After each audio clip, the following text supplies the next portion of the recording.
Good morning viewers, welcome to my channel math SR. আজকে আমরা class 9 এর geometry করব। আজ আমাদের পার্ট 8। আমাদের জিওমেট্রি কি আছে সরাসরি চলে যাচ্ছি।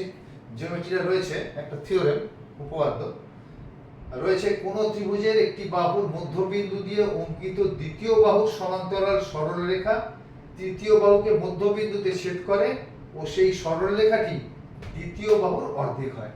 তার মানে এই ত্রিভুজের যদি এইটা মধ্যবিন্দু দিয়ে অঙ্কিত সরলরেখা হয়, এটার মধ্যবিন্দু দিয়ে অঙ্কিত সরলরেখা যদি এটা হয় এবং এটা যদি এটা সমান্তরাল হয়, তাহলে এই বাহুটাকে এইটা মধ্যবিন্দুতে ছেদ করবে, মানে ইটা মধ্যবিন্দু হবে এবং এই যে ডি বাহুটা এটা বিসি বাহুটার অর্ধেক হবে। তাহলে কি এই ত্রিভুজটার মধ্যবিন্দু হচ্ছে এই বাহুটার মধ্যবিন্দু ডি, প্রথম বাহু। এটা যদি এই দ্বিতীয় বাহুটার প্যারালাল করে বর্ধিত করা হয়, মানে আঁকা হয় আর কি, এটার প্যারালাল করে যদি এখান থেকে একটা সরলরেখা আঁকা হয় সমান্তরাল করে, তাহলে সেটা এসি কে মধ্যবিন্দুতে ছেদ করবে এবং এই বাহুটা হবে এই বাহুটার অর্ধেক। এটা আমাদের প্রমাণ করতে হবে। তার মানেটা কি না, ডি বিন্দু থেকে অঙ্কিত সরলরেখা ডিই সেটা এসি কে মধ্যবিন্দু ই তে ছেদ করবে এবং এই ডিই সরলরেখাটা বিসি বাহুর অর্ধেক হবে। আমি আরো একবার বলে দিচ্ছি, ডি থেকে অঙ্কিত সরলরেখাটা যদি বিসির সমান্তরাল হয়, তাহলে সেটা এসি কে মধ্যবিন্দু ই তে ছেদ করবে এবং এই ডিটা বিসির অর্ধেক হবে, মানে D is equal to half BC হবে। আচ্ছা, এই অংশটা আমি আগেই এঁকে নিয়েছি, এটা অঙ্কন করতে হবে। অঙ্কনটা কি করতে হবে না, এই যে সরলরেখা ডিই, আমি ইডি বলি, এই যে সরলরেখা ইডি এটাকে এফ পর্যন্ত এমন ভাবে বর্ধিত করা হলো যাতে করে D is equal to DF হয়। তার মানেটা কি না, এই অংশটাকে মাপ নিয়ে এখানে বাড়ানো হলো এবং এফ বি যুক্ত করা হলো। ঠিক আছে, তাহলে ত্রিভুজ এইটা এবং এইটার মধ্যে আমরা কি পেলাম, এডি ইজ ইকুয়াল টু ডিবি। কারণ কি, এটা দেওয়া আছে, এটা স্বীকার্য লিখতে হয়, এটা দেওয়া আছে, ঠিক আছে। আর এইটা ইজ ইকুয়াল টু এইটা, কেন না অঙ্কন অনুসারে, কারণ এইটাকে আমরা এই পর্যন্ত বর্ধিত করেছি। আর এই কোণটা এইটা ইজ ইকুয়াল টু এইটা, কেন না এটা বিপ্রতীক কোণ বলে। তাহলে আমরা এই দুটো ত্রিভুজের মধ্যে কি কি পেলাম, এই বাহুটা ইজ ইকুয়াল টু এই বাহুটা পেলাম, এই বাহুটা ইজ ইকুয়াল টু এই বাহুটা পেলাম, আর এই কোণটা ইজ ইকুয়াল টু এই কোণটা পেলাম। তাহলে সাইড অ্যাঙ্গেল সাইড অনুযায়ী এই দুটো ত্রিভুজ সর্বসম, এই দুটো ত্রিভুজ সর্বসম, কারণ দুটো বাহু একটা কোণ পেয়েছি, অতএব এই দুটো ত্রিভুজ সর্বসম। তাহলে এই দুটো ত্রিভুজ যেহেতু সর্বসম, এই ত্রিভুজ এবং এই ত্রিভুজটা, তাহলে এই কোণটা ইজ ইকুয়াল টু এই কোণটা, কারণ সর্বসম ত্রিভুজের অনুরূপ কোণ বলে। এইবার আমরা একটা জিনিস দেখি, এই এবং এফ বি এই দুটো সরলরেখার ছেদক হচ্ছে এবি, কোণ এইটা, তখন আমরা এই কোণটা বলবো, কারণ আমরা এইটা এইটা এইটা নিয়ে কথা বলছি। তখন এখন কোণ বিএই ইজ ইকুয়াল টু কোণ এইটা, এইটা কোণ বিএই ইজ ইকুয়াল টু কোণ এইটা, মানে এফ বি এ বা এ বি এফ।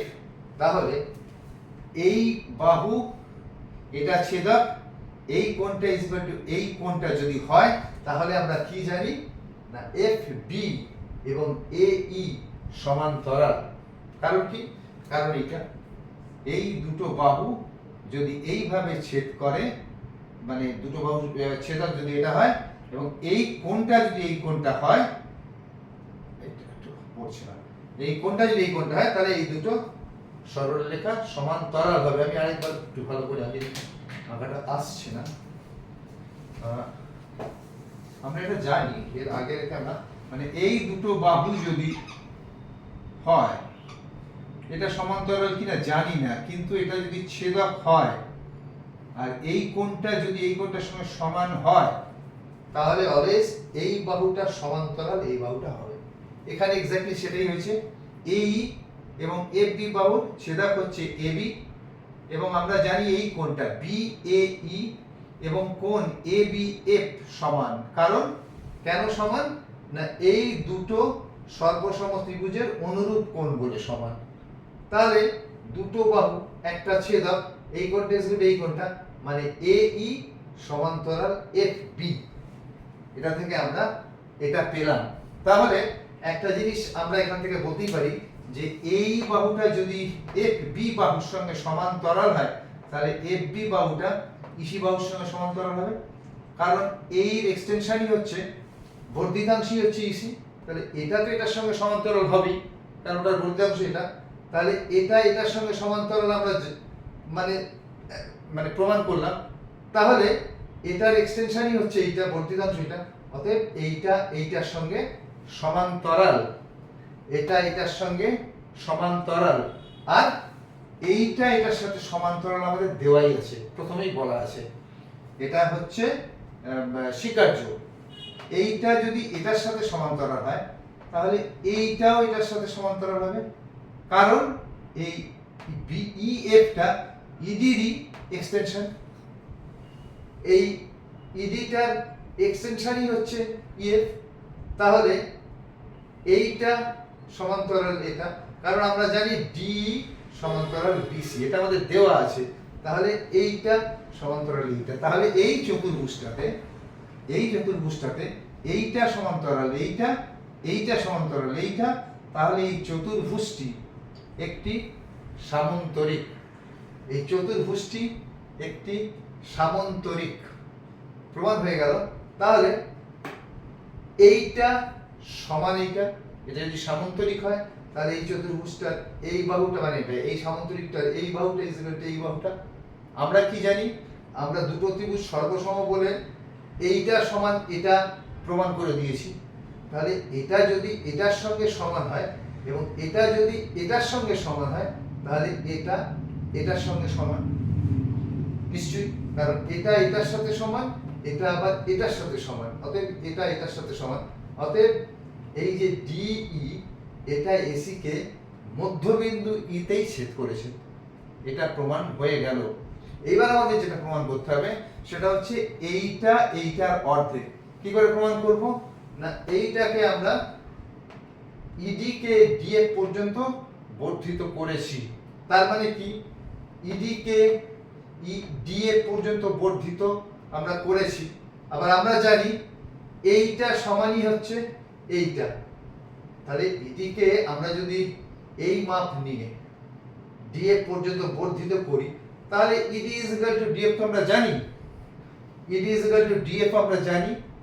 আর আমরা এখন এটা সামন্তরিক যেহেতু জেনে গেছি, সেহেতু EF is equal to CB আমরা জানি। তাহলে এখানে ডিএফটা হচ্ছে ইএফ এর অর্ধেক, আর ইএফ যদি বিসির সঙ্গে সমান হয়, তাহলে এই ডিএফটা এটার অর্ধেক, মানে এইটাও এটার অর্ধেক। আবার আমি বলছি এইটা এটার অর্ধেকটা, শুধু এই অংশটা বলছি। এই সরলরেখাটাকে এই পর্যন্ত এমনভাবে বর্ধিত করা হয়েছে যেন এইটা ইজ ইকুয়াল টু এইটা হয়। তার মানে কি? তার মানে এইটা এই গোটা সরলরেখাটার অর্ধেক, আর এই সরলরেখাটার সঙ্গে সমান। কারণ এইটা একটা সামন্তরিক, এটা একটা সামন্তরিক। তাহলে এইটা ইজ ইকুয়াল টু এইটার মাপটা একই, তাহলে এইটার অর্ধেক। আবার বলছি আরেকবার, এই সরলরেখাটাকে এই পর্যন্ত এমনভাবে বর্ধিত করা হয়েছে যেন এইটা ইজ ইকুয়াল টু এইটা হয়। আর অঙ্কন অনুসারে আমরা জানি যে এটা ইজ ইকুয়াল টু এইটা, এটা আমরা জানি। এটা সামন্তরিক হওয়াতে আমি আরেকটা কি জানি? এইটা সমান এইটা। তাহলে এইটা যদি এইটার অর্ধেক হয়, কারণ এটা সমান এটা, মানে এটা এটার অর্ধেক, আর এটা সমান এটা, মানে এইটার অর্ধেক। ঠিক আছে? ঠিক আছে, তাহলে আজকে এই পর্যন্তই থাক। আমি নেক্সট দিন আরো একটা ওই মানে উপপাদ্য থিওরেম নিয়ে আমি খুব তাড়াতাড়ি আসছি। Till then, good by.